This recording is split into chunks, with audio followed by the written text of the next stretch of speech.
Okay. So, all right.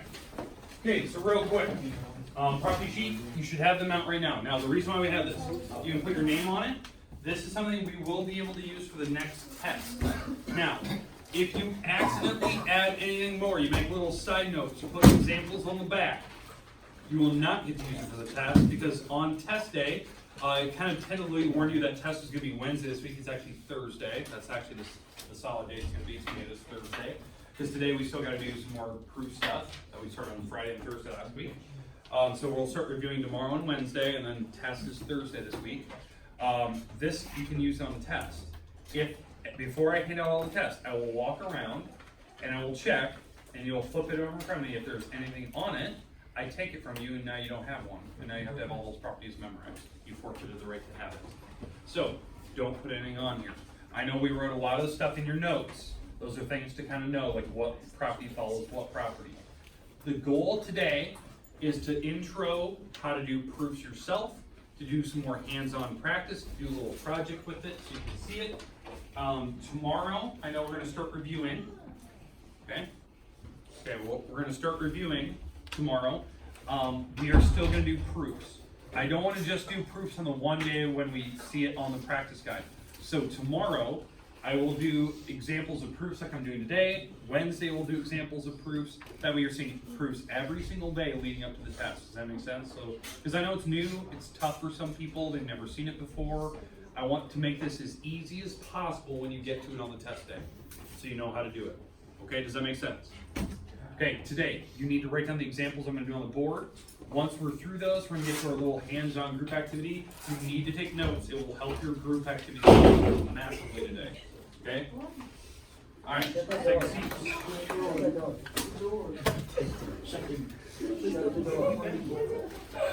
Stop it, it's his hair. Let me show you. And my beard. No. Dude, I'd rather. Hey, I shouldn't have any talking right now. Just pull it hard, they're loud. There you go. Yeah, you just got to yank. Okay, all right, here we go. Take notes. Hopefully you have your properties. I'm going to go through this pretty quick. If you're not paying attention, you're going to miss stuff, and then you're going to know what to do on the test day. This test is Thursday this week. Oh, reminder. Friday this week is the last day you can turn any late work, missing scores, refixes, all that good stuff. I'll be handing back some papers tomorrow, because I got page 103 and 111 I'm going to hand back to you tomorrow. I'll kind of warn you when everything's in, what you're still missing. I had some people turn in some stuff on Friday for like corrections and fixes. But if you haven't, if it's not in the grade book, you never turned it in, believe it or not. It just was never turned in. Or you had it turned in, or it's in the back and it's in the basket without your name on it. Because from now on I'm doing that. Because I kind of warned you, I'll start doing that. Okay, alright, section. We're in 2.6, we're doing algebraic proofs. The big thing today is to look at examples of these. This is pretty much the biggest scores on your next test. This test coming up on Thursday. The proofs part is worth the most points. They're worth a lot of points. So what we have to get today is we have to do an example of an equation, so you know how to solve it, and then we're going to do an example of an expression. The big thing that I want you to know about seeing the differences between these two is to really know like what properties you should pick from. There's only select few you should use. And so that's what we're going to be looking at, and to know the operations, the order that we have to go in. So the order of solving, or the order for simplifying,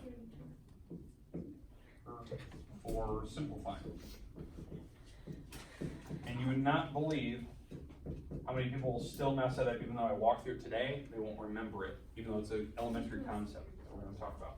Okay, let's do the first example. Here it is. I'd like you to write this one down. X over 2 minus 1 equals 13. I'd like you to write that example down. This will be our first one today. This is the one that you're going to want to refer back to when we get to the report today.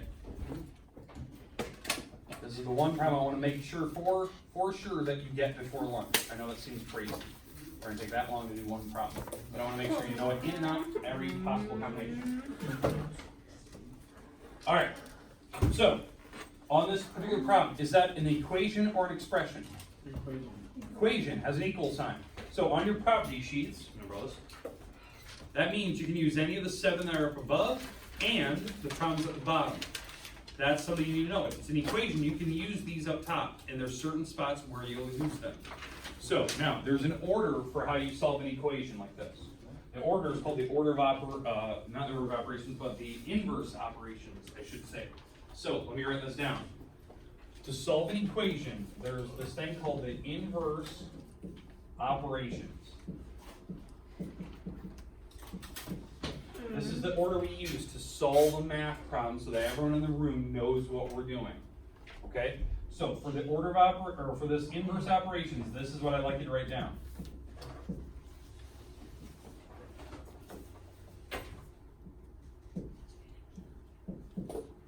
That's the order. I grouped them in chunks. I pronounce it as SADMEP, but you're going to add and subtract first, then you multiply and divide second, and then you look for exponents in parentheses last. That's the order we go in when it's an equation and you're going down to a final answer. You would not believe how many people not look at that and do the right order, even though I'm giving it to you right now. SADMEP. Again, write these down. You want to see them so you know how to do it on test day or your practice test. Okay, so on this problem, now this next part I'm gonna write up here, you don't need to write down, this is just an outline for what we're gonna do. On this problem, if we're going to add and subtract first, what do I need to add and subtract here? Add the 1. Okay, so don't write this down, but we are going to get rid of the 1 first. Get rid of the 1 because you've got to get the x by itself. It will take you 4 steps to get rid of it. It'll take you 4 steps to get rid of the 1. After that's gone, everyone knows we're kind of at this point. We'll be at the point where you'll have the 14. Then we have to get rid of the 2, which is after we add and subtract first, then you're multiplying and dividing second. So we're going to be multiplying the 2 to get rid of it. That will also take you 4 steps. The best part about knowing that simple concept, they're the same 4 steps.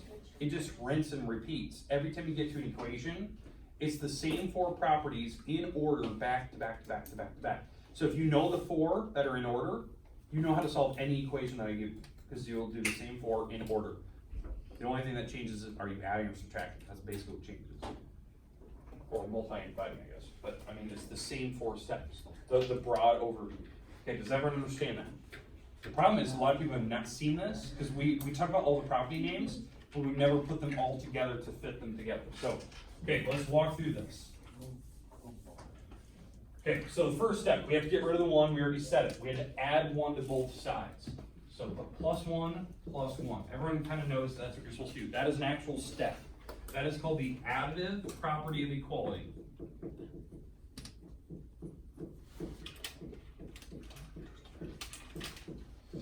It's that simple fact that you wrote plus 1 to both sides. If you don't write it, I count it wrong. You have to write it. Okay, so now when we're here, now we can start doing the math on the one side. So after you do a property of equality, because again, you can only do properties of equality if it's an equation. Those are the first 4. After you do a property of equality, we're going to do an inverse property. There's 2 of them. We're going to do one of these. What's negative 1 plus 1? 0. Okay, so when you write 0 down, you actually have to write 0. Don't just get rid of it. That's 0. And notice I'm not even going to add the 1 on the other side. You made 0. That's an inverse property. It's called the property of opposites. Property of opposites. That is an inverse property. I'm letting you know right now, anytime you do a property of equality, the next problem that should come right after it is an inverse. It's one of the 2 inverses. So you have a 50-50 chance knowing which one it should be.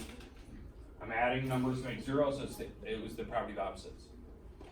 Okay, next, we're going to add 0 to x over 2. When I add that to the x over 2, what do you get? You get x over 2. That property, where I added the 0, is called the additive identity. So if you look back to the notes we took on Friday, I told you when we got to the identities I think are the 3rd property on your field properties at the bottom of your page. They will always follow an inverse property. So when you do the property of opposites, that's an inverse. The identity comes next, because you have to get rid of it. You made 0, now you have to use it. And then the 4th step to get rid of the number 1, I have to add the 1 plus 13.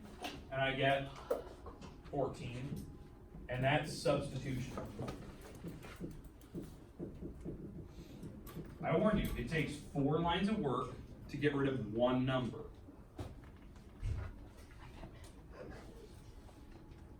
Okay, does everyone have that written? Because again, on test day, I expect that you do all that. You have all the steps, and you have all the property names. That's why you get the property sheets in front of you. Okay, we're not even done yet. We did half the problem. Mr. Kelly, stop talking back there, please. All right. So, we got to x over 2 equals 14. Now, if we're going to get rid of the number 2 next, it'll take 4 steps, and guess what? It's the same order. It's going to be a property of equality. It'll be an inverse, one of the 2 inverses, probably the other one. It'll be an identity, and it'll be substitution. They're the same 4, in order. Property of equality, inverse, identity, sub. Property of equality, inverse, identity, sub, every single time. So, in fact, I'm going to put this problem over here just so we can see, we can compare it. So I'm halfway done, right? I'm going to transfer this number over. We're starting over here now. X over 2 equals 14. All right, let's go through the 4 steps. Step 1. I'm done with this, by the way. I just added and subtracted. We're done with that. What's my next step over there? What do I have to do? How do I get rid of the 2? Multiply. Yep, you multiply it. The reason why, you always do an inverse. Like on this problem there, subtracting, I add 1. I do the opposite. Over there, they're dividing by 2. The opposite of that is to multiply by 2. So you're going to multiply it by 2 to both sides. The simple fact of me writing that, that's the multiplicative property of equality. Again, your first step is the property of equality. Now, what comes after equalities? Said it earlier. Inverse. It's got to be one of the inverses. It's one of the 2. We have to see what math we're doing here. It may not be property of opposites. We have 2 inverses. Well, when we do this, 2 divided by 2, that's 1. And why that's 2 divided by 2? 2 multiplied to the top divided by the bottom. That's how it works. So it is 1. And that is an inverse property. It's actually the reciprocal property. It's one of the 2. When you multiply or divide numbers to make 1, that's a reciprocal. It's not a property of opposite. But it is an inverse. It's one of the 2. I think that was what property number 5 in your property sheets. Inverses. What comes after inverses? An identity. There's 2 identities. Or we're going to be multiplying by 1 to get 1 times x is x. That is the multiplicative identity. We multiply. So it's the multiply identity. Multiplying, not adding. We're multiplying by 1. Now, why I'm stressing that? After you do an inverse, you always do an identity. You just got to know which one you're doing. I'm multiplying. This is the rule of how we get rid of 1. You will not believe how many people in the test day will try to divide both sides by 1. You'll get caught in an endless loop. It'll never stop. By dividing by 1, it'll never go away. The only way to get rid of 1s are by multiplying them off. So we multiply. That's multiplicative identity. The last step, what comes after identities? Substitution. Substitution. 14 times 2 is 28, and that's a substitution. It's the same 4 steps. Now, you might be thinking, well, that isn't the same steps. They are.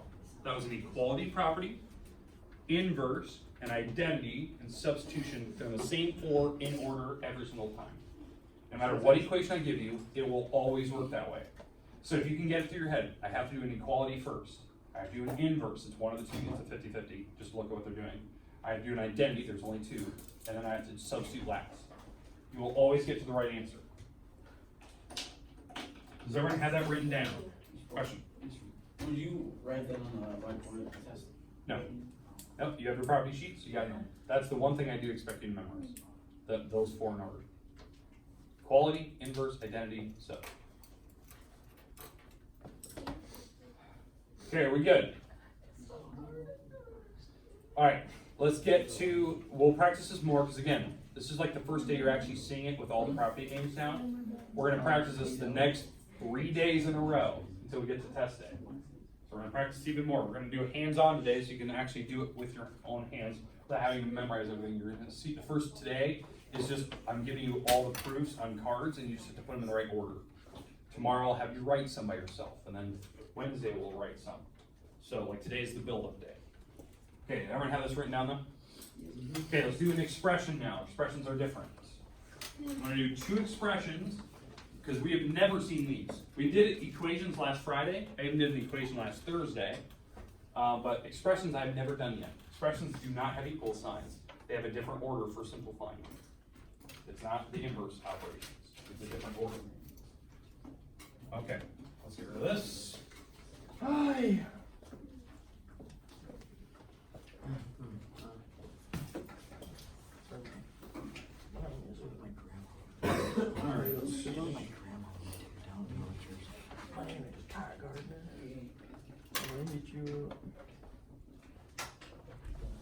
Alright. First problem I like to write down. My list is going to be stupid and simple, but sometimes we just need to see it. I like to write this example down. It is an expression. There is no equal sign. We are not solving for x. We are just simplifying it down as far as we can. We are not solving. Do not throw an equal sign on this problem. Do not try to solve for x. That's stupid and silly. Okay, the order we have to simplify this problem down is called an order of operations. It's not the inverse, it's the order of operations. This order guarantees that everyone in this room will get the same answer. It's PEMDAS. It's the acronym they always tell you in elementary school. Please excuse my dear Aunt Sally. So order, it's the SADMEP written backwards. Right? We do this for expressions so that everyone gets the same answer. Now, when you do expressions, it doesn't have to take you 4 lines of work. Like this problem only takes 2, and you're done. Like they can be simple. The next problem I'll do will take 6, so you can see the difference. Does this problem have an equal sign? No. You will not use any of the properties of equality that we were saying earlier. So if you look at your property sheet, this thing, I will never use any of the top 7. So if you're that person like, oh, I'm going to be adding property of equality, there's no equality symbol. You're not using any of these 7 up here. You're only doing the field properties at the bottom, the 6 that are at the bottom. So be careful of that. Okay, on this problem, when most people see it, they have the right instinct. Like when I look at that problem, I want to add that 7 and the -2. That is the first step, but I have to get them next to each other. It's called a line of sight. They can't actually see each other. You have to get them next to each other before I can add or subtract them. It's like, the best way I can do it is like, if you know you're going to get paid like this Friday, you don't go spend the money today because you got to see what your check is. There's no money in the bank for you to spend it yet. So like in this case, I can't just magically add or subtract numbers together until they're next to each other. They're in the bank account. So I'm going to rearrange. It does not matter the order that you put these. That simple fact that I rearranged the numbers, that's called commutative. It's not symmetry. Symmetry is when you have an equal sign, you flip them across the equal sign. I'm just moving terms around. So if there's a bunch of x's, I move the x's next to each other. If there's numbers, I move the numbers next to each other. I just rearrange. You can put the numbers out front. If you want to put the 7 next to out front of the 3x, fine, do it. I don't really care. It doesn't matter the order. It just matters that you're grouping them next to each other. The next step, what's 7 minus 2? 5, done. So I write 3x plus 5, and that was simple substitution. That's it. That problem's done. Because all I have to make sure of is that when I go through this order of operations, was there any parentheses? No. Was there any exponents? No. Was there any multiplying or dividing? No. Was there adding or subtracting? Yes. I had to make sure that I did the right steps in the right order. That's simple. That was a 2-step problem. It's a free-for-all though. It's not always the same 2 steps. It depends on what your problem looks like. So I'm going to give you a more difficult problem. Here we go. 4. Let's go 3 plus 5x plus 7 minus 2x. This problem will take us 6 steps. Technically 8 if you follow your book, but I expect to see 6. Now, why this one takes so many steps compared to this last problem is because I have to deal with the parentheses, distribute correctly and all that stuff. I have to rearrange at some point, because right now I can't rearrange. I have to do the parentheses first before I can add and subtract anything. So then I have to rearrange, and then you have to know the correct way to add variables together, which is something that a lot of people have never seen before. Okay. Let's do the first step, just so I can talk about it. When you look at this problem, what am I supposed to do first? Distribute. Do the parentheses, right? You distribute over the parentheses. How many people have actually heard, like, where did distribution originally come from? Ooh, interesting. Okay, so distribution, you guys have the right idea. It's handing this 4 to everything. The problem is you don't just write 12 plus 20. That's the same thing as a mailman, instead of just handing you the mail, ripped it open before he handed it to you. Not supposed to do that. You have to hand it out first, then you can do the math later. Where distribution actually comes from, and I'm not joking, it comes from this problem. This is where it originally comes from. Doesn't look like it. It's to multiply numbers together really quickly in my head, knowing that that's going to be 792, without taking 8 times 99, because I cheated. What I did is I did this. I make it 100 minus 1, and you distribute over. Let's go to lunch, we'll come back to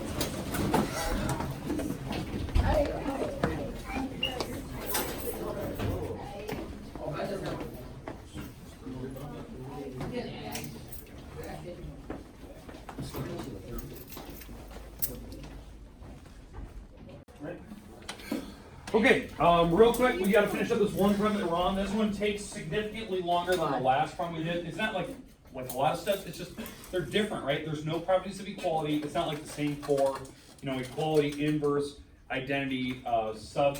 These are expressions, so they take a slightly different turn. Like you saw this one, it only took me 2 steps. You just had to rearrange and add. But the difference between this one, we have a distribution step, which takes certain steps. It has combining things, which takes certain steps. But the weird part about this one, eventually we're going to have to combine variables. That has a completely different way of looking at it. So today's your first day to kind of see that. Okay, what we were talking about right before lunch was where distribution actually comes from. I told you, like before lunch, 8 times 99 is 792. It's not that I could do that math in my head. It's that I cheated a little bit where I said 100 minus 1 is 99. I distribute over, so it's 8 times 100. Okay. And then it's 8 times 1. And that's easier math to do in my head, because I knew that was going to be 800 minus 8, which was 792. It's kind of a way of cheating it, but that's the purpose of what we made distribution for. You guys are always used to seeing it with variables, like in Algebra 1. Hey. Distribute over a parenthesis, you have variables, and you simplify it from there. I want you to see that. It's kind of important to see why we would actually have it. Okay, all right, here we go. This is my problem. We're going to try to go through this. I think this problem it'll look like it takes 8 steps, but I require 6 of the main ones, and let me explain. Because it depends on what book you look at in geometry, which rules they expect to see. So here we go. First step, we have to distribute the 4. So here's what I like to see. 4 times the 3, 4 times the 5. This is the part of the distribution a lot of people skip by accident. They just try to immediately say 12 plus 20x. You have to hand out the 4 before you can actually do the math. Okay, on the other side, I'm just going to leave this 7 minus the 2x. Just leave it there. We'll get to it here in a minute. Okay, that first step is distribution. That's the part some people have a misconception about, is that they think distribution is the actual act of multiplying. It's just it's the act of handing it out an item so you can multiply later. Okay? Next step. I can't actually multiply 4 times 3, which I know is really weird. It's a line of sight issue. One number's in a parenthesis, the other one isn't. They can't literally see each other. There's like walls in between. We have to change the parenthesis to be around them. Now this is where the book will be slightly different. Is this next step we're going to do? This is always this is a go-to step. You have to do that. It's the next step people will differ on. So that step is called the associative. If you look back to Friday's notes, if you actually had those notes that we talked about, I said it's 100% guaranteed the associative comes after distribution. You have to associate, you have to move the parentheses before it can go on. Question? And why don't you put the X with the parentheses? Because you're actually just multiplying the numbers out in front of X. Not the X is like a label, it just goes in the back. Well, so that's why you had to move the parentheses, so you can actually multiply the numbers, not the variable. Because we don't know what the variable is, so we're not going to multiply by it. But again, look at this. After you distribute, it's 100%. I said this on Friday. It's 100% guaranteed. After you distribute, you have to do the associative. You have to. Now I can do the math. 4 times 3, 12, and 4 times 5? 20. Now here's where the book will be different. Your book writes this. They leave the parentheses. My other textbooks don't. After you do the math, they get rid of the parentheses. If you leave them, that's fine. If you choose not to, that's also fine. But if you choose to leave them, the next step, so what I just did here is I substituted, right? Because I substituted math and substitution, right? I did 4 times 3 and then 4 times 5, that was sub. But the next step is where we'd be different. Like we did the math, right? We took 4 times 3, then 4 times 5. But if you still have the bars, you have to get rid of the bars because you can't actually have the numbers see each other. So that's why the book will have a slightly different property right here. This is the one that you may not have to do if you don't put parentheses bars. Where you go 12 plus 20x plus 7 minus 2x. That's the associative. You move the bars, got rid of them. Your textbook has that. My other textbooks don't. They don't put that in there. They just feel after you do the math, the parentheses are gone anyway. Then basically the rest of the problem looks like this. There's just one slight difference when we get to the variables. So now that we're here, now we can group things and move things around. So to group things around, I'm going to move the 20x and the 2x next to each other. Negative 2x, I should say. Move the 12 and the 7 together. That's commutative. Notice the commutative step, you only have to do it once, but I chose to do it way later because we had to deal with the parentheses first. I can't add and subtract until later. Now, it didn't matter if you put the 12 and the 7 out front. I don't care where they go. Question? Yeah, okay, like in it's like the black, is that only if you left the parentheses there. Yeah, because after you did the 4 times 3, if you just wrote 12 and 20 and you did with the bars, you would not need that step to get rid of them. So some people will choose to do that. I don't mind if you leave that one out. That's one thing, like you already had associative earlier, you already knew when to use it. You don't need to put it again. All right, now we're right here at the commutative step, we're not done yet. Now, here's the part that a lot of people will get wrong, because you try to follow my simple rules I just did a little bit ago. When you add letters together, 20x minus 2x, you can't actually subtract them or add them together yet because they can't actually see each other. There's a line of sight issue, the x is blocking the 20 from seeing the 2. What? So you actually have to take the 2 and the 20 out, and you have to write it like this. So right now I'm at 20x minus 2x plus 12 plus 7. All right, so here's where we're at. We're already here now. That's that step right there. I now have to take the 20 minus 2 and put the x behind it, because you actually have to group those numbers together because it was a line of sight issue. Now this is the part where people like look and go, Lord, you wrote it wrong. They just have an x out back. I'm taking the x and basically ripping the x off of both of them and putting it out back. Notice I'm not writing 2 x's. I'm not writing x squared. It's a label. There's 1 x behind each one, so it's 1 x in the back. And then the 12 and the 7 go in the back. Now, this property where you actually take the x off, let's not break my chair. That is called reverse distribution.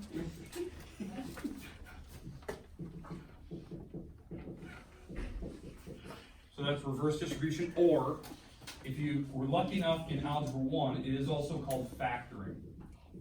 It is called factoring. How many people have actually seen the word factoring in Algebra 1 before? Okay, just select few. It's usually high school students have. Junior high students that come from Algebra 1 usually don't see it. Factoring is actually used for when we add letters together, variables. You have to take the x out. If you're going backwards, you're taking the x out of a parenthesis. That's factoring. All right, now that the numbers can actually see each other, you can actually do the math here. So that's 18 x's, and here's where the book would differ again. If you left that in a parenthesis, again, that's substitution, I'm doing the math. If you didn't choose to put the parenthesis around the 18, you don't have to do this next step, because maybe you just went 20 minus 2 is 18x. But if you left it there, this is where I would differ. The book says you should write 18x without the parentheses. That's associative. I don't, the ones I have the squiggles next to, you would not have to do that for me. I would expect to see distribution correctly, followed by associative. You sub all those answers, you move things around, you reverse distribute if you have variables, and you substitute last. You would not have to do the associative like here and here, because it's stupid. After you do the math, you don't need the parentheses. Okay, questions at all? Okay, this is the first day of seeing this. Tomorrow we're gonna practice this more, because these are brand new to you. I've never done one of these for you. This is the first time you're seeing it. The equations we've done for 3 days in a row. So equations should be somewhat familiar. You might not be perfect at them, but at least you've seen them enough where you can recognize it. Okay, here's what we're gonna do for the next 5-10 minutes. I'm going to give you a card, a playing card, okay? Your playing card is going to be based on what your group is. So you're gonna get a random card from me here in a second. I think what we have, 25 people in this room right now? Let's see. 19. Okay, here we go. Pick some random cards. Looks good. That looks good. That looks good.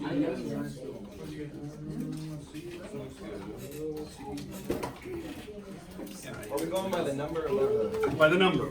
So you're going to group up with somebody of a same number as you. Good. Is it number? What number you get? What'd you get? I got 8. 7. Hey, Seven. all right, hold on, don't move yet.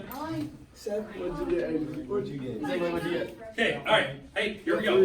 Okay, hold on. If you were a 4, you're here. 5. Hey, 4, 5, 6, 7, 8, 9, 10s are in the back row. Wait, where are you? So, I asked Evan, I'm like, what number are you in? He's like, 3. I'm like, oh, dude, man, same. And I went, psych, and I showed him it was 4. And then he was like, psych, and it was 4. Shut up. That was Hey, move. 4s are up here. 5, 6, 7s, 8s, 9s, 10s in the back. How many 4s do I have? 7. 4. Do I have 4 4s? No. Okay, you're 4. Hey, where's my 5s? How many people are 5s? Just 3 of you? Yeah. Hey, Kennedy, go back there. You're 5. Okay, hey, let's move around. Hey, 6, 7, 8, 9s, 10s are in the back. Hey, let's move. Move to where you need to be. 7s, you gotta sit in the middle. 8s, 9s. Okay, hey, so you need to get to a spot where you can see your partner. Sit. Okay, now, hey, the next thing we're gonna do. Must have lost cards. We must have lost cards.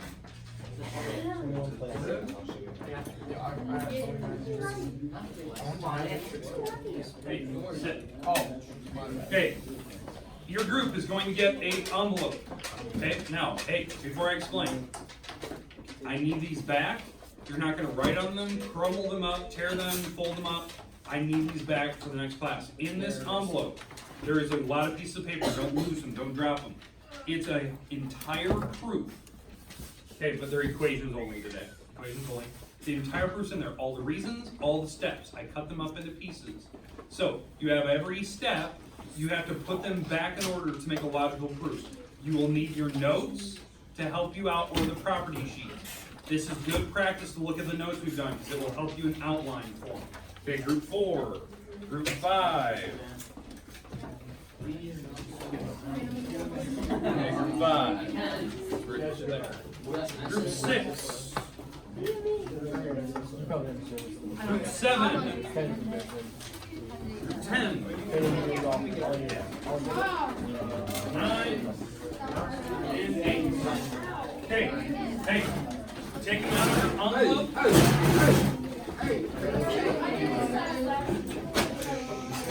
So, hey, get them out of the envelope, get them in order, because your group is going to present in less than 5 minutes. Every group will present, and I'll show you how we're going to do it.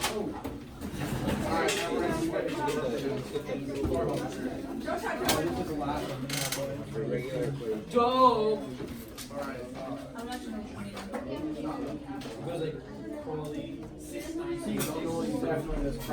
Right.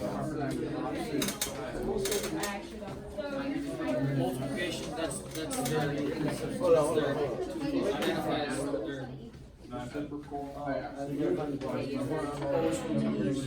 Okay, Chloe, I know you tried. So you guys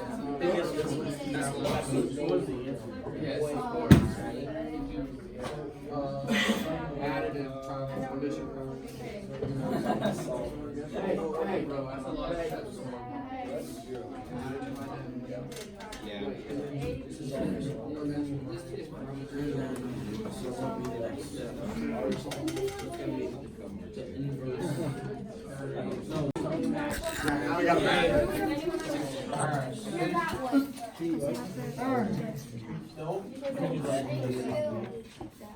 X minus 5 equals 16.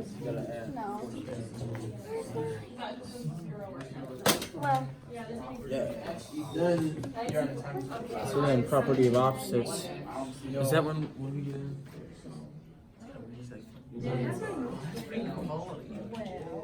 You like your new phone? Your purple. So use your notes. Use the notes we've done in class. Is it weird if that's the home button? Buy me an envelope still. You guys already do it. Oh, no. 5 and 1.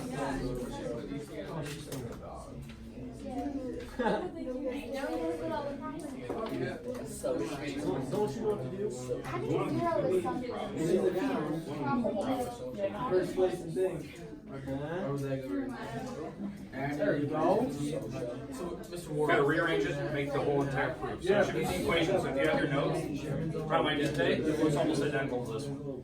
The identity Identity is when you add or multiply by 1. So we're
Here's my turn. Right here.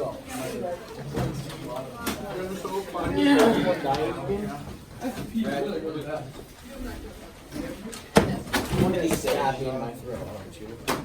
You're just gonna stab me. I'm stabbing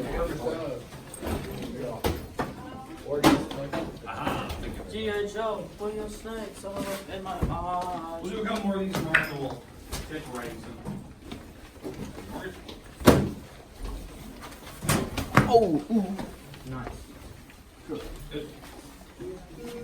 Good personality. Attention carpentry students. 8 to 9 period carpentry students are told